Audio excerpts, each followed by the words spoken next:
In Hobart, Wisconsin, we were incorporated as a town in 1908. Our first two town chairmen were Oneida tribal members.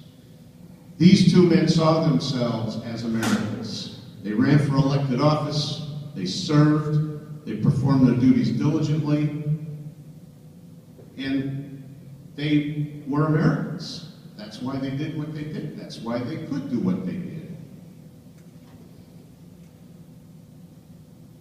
My goal as the chief elected official of our municipality is simply to ensure that all of our citizens are equally, fairly, and constitutionally treated.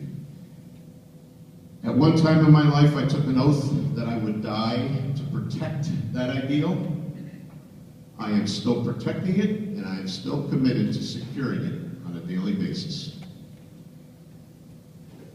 I don't feel I need to address the unsustainability of federal Indian policy.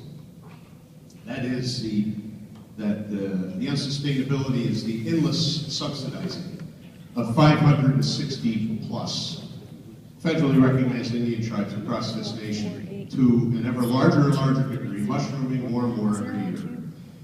It is ludicrous to think of this as being anything other than unsustainable.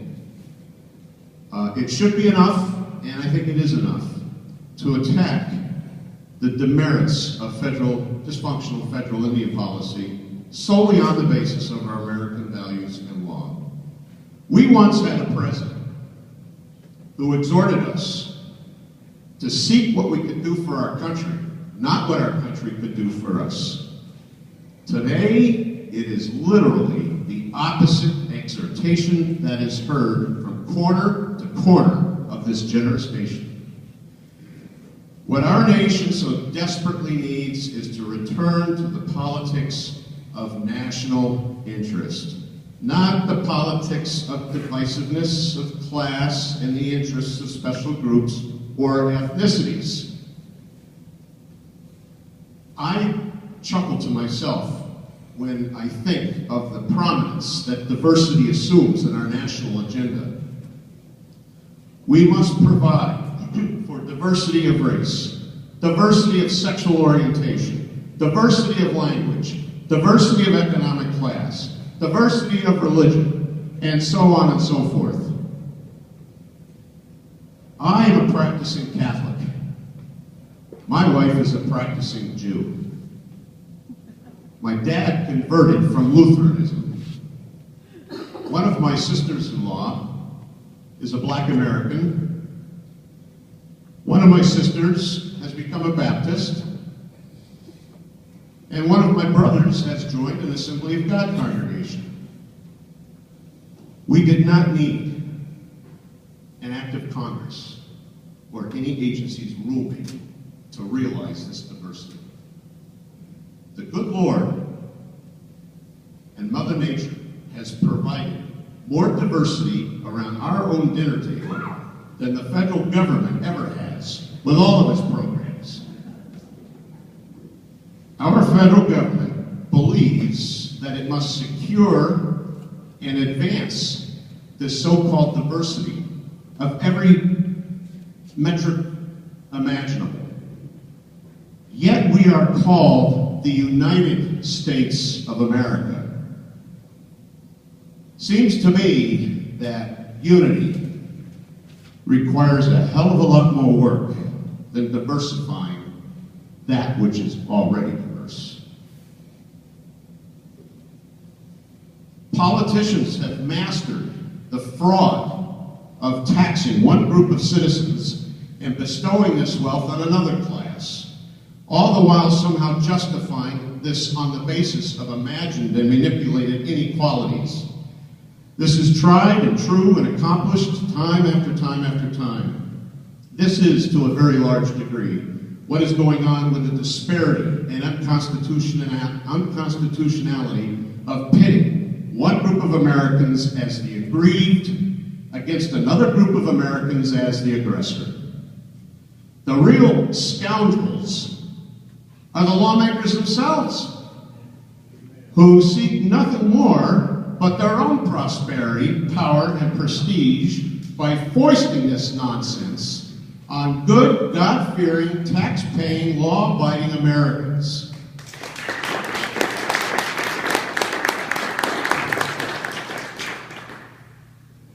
This someday will catch up to these unconvicted thugs. What I have found, I guess to get to the point of my presentation here, why I'm here, what I have found to be a magic potion to combat this deadly disease is the daily regimen, the daily exercise of just two body parts, your brain and your backbone.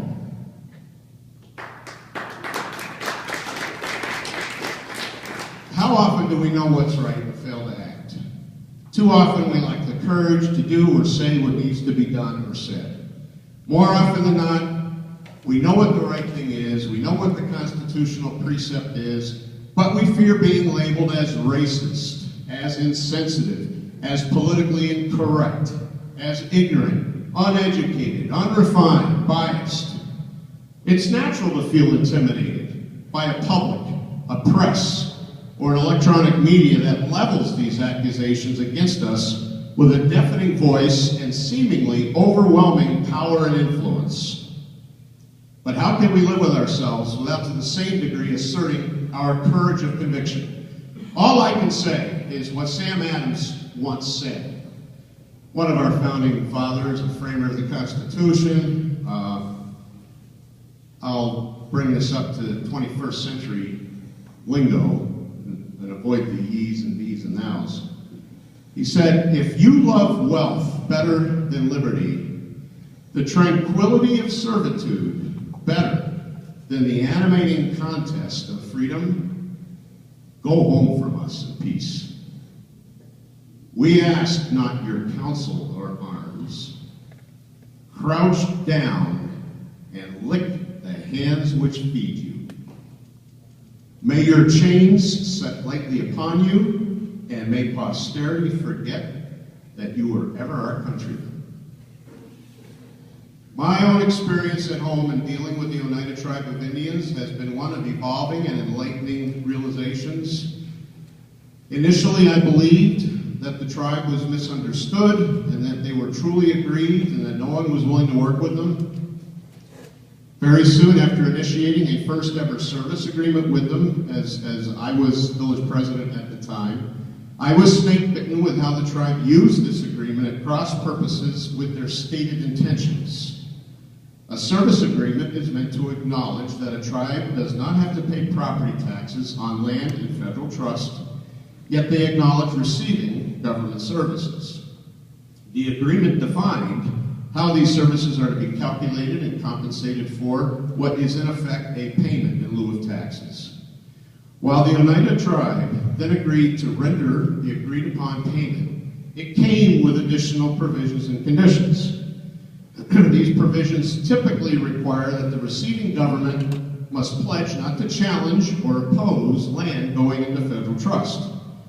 In our case, the tribe represented to me that they were not interested in applying to put fee-owned land into federal trust anyway. So the pledge of non-opposition that I was required to submit to was, in essence, in my view, irrelevant. Turned out this wasn't so true. Also, the tribe was extremely delinquent in making its third and last year's annual service agreement payment. So we never renewed nor renegotiated the contract. As I said, that was the first, but it's also been the only service agreement we've executed with the Oneida tribe. My position became one that held that a service agreement is not necessary. All that equity demands is the submittal of an invoice by a municipal government and payment by the tribe.